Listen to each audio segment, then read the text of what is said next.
Let me just in the remaining moments go back to another headline, unfortunately, and that is North Korea is launching all these nuclear missile tests. Last evening they launched some more. I don't know, intelligence agencies may or may not have expected this barrage. What is your comment on this, and how in the world are we going to deal with North Korea, which has become a long-term and vexing problem?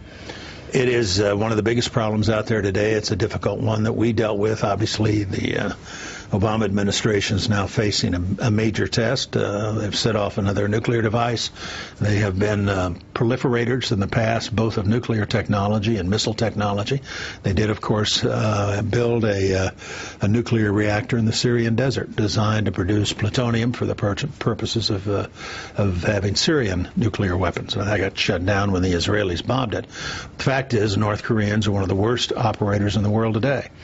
You've got to find some way to change the course they're on, or they're going to be a major threat. One of the things that I think is a wrong thing to do is at this particular time to cut our program for missile defense in the Defense Department. That's more important than ever when you've got a rogue nation out there like North Korea that operates in accordance with a whole different set of standards than normal people do, with the possibility that they could ultimately deploy a weapon that could hit the United States. Why do you reckon that Secretary of Defense Gates, himself a Republican, served under numerous Republican administrations, is going along with this?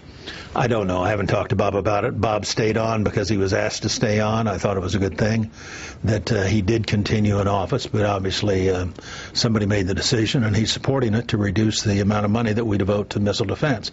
We've gotten a long way on missile defense. We know how to do it. We know how to take down incoming warheads, but we need to do a lot more work in order to be able to deploy a system that will defend the United States against those kinds of limited strikes that might be possible by a nuclear-armed North Korea or Iran. Isn't the absolute key at the end of the day China? And couldn't the U.S., working together with China, essentially defund and definance what's left of North Korea's economy and stop the power flow into North Korea, just cut off their power altogether? Beyond that, seems like it's more empty talk to me. UN conferences and resolutions seem to have virtually no meaning. Isn't this China the key here? I think it is. I think you're absolutely right, Larry. The Chinese have got long international border with North Korea. They have more commerce with North Korea than anybody else.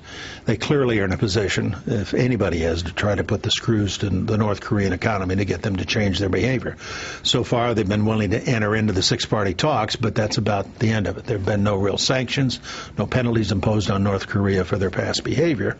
And every time they go through one of these cycles, then they go out and demand, the North Koreans demand more concessions in order to go back to the table again to resume the talks. But through this process, we've had numerous missile tests. We've had now 2 tests of nuclear weapons in '06, and then again now we've had them building the reactor in Syria for the Syrians.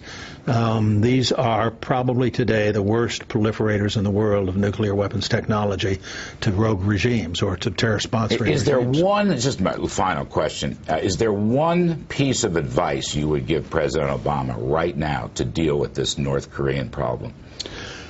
Well, going forward, I'd say insist upon the North Koreans keeping their commitments. And when you say you're going to impose sanctions, make them stick. I think, again, you've got to work with the Chinese if you're going to try to do this peacefully. I think you also need to emphasize the fact, and I think it is a fact, and this is an argument to be made with the Chinese as well as others in the region, that if the North Koreans are successful in deploying a significant nuclear capability, that others in the region who have the capability, the technical capability, are going to want to do the same. The Japanese are going to have to reconsider their no-nukes policy. Taiwan could be in that camp, certainly South Korea. All of these states living in an area where you've got a North Korean government that has nuclear weapons and is as irresponsible as it has been for decades are going to have to reconsider what they require for their own security. China needs to understand that the whole region is likely to become less stable, and I can't believe that it's in their interest to have any of those developments occur. That ought to give the Chinese the incentive to work with us to get the North Koreans to stop. All right, we're going to have to leave it there. Mr. Vice President, I can't thank you enough for this interview, and I wish you all the best. Well, it's good to see you again, Larry. Thank you, sir. Good luck. All right, you know, I've interviewed Mr. Cheney many times down through the years, I think 6 or 7 times while he was vice president. You cannot tell me He doesn't have a remarkable intellect. You just cannot tell me that. You cannot tell me that starting in the late 1960s, he doesn't have a remarkable record of public service, for heaven's sakes. And I think he told us tonight that, yes, the Bushies are culpable to some extent, but bailout nation is a lousy idea here at home, and hoping Mr. Obama will listen to that. I hope Dick Cheney keeps speaking out on the issues. He is a remarkable public servant. Good for him. He's a great American resource.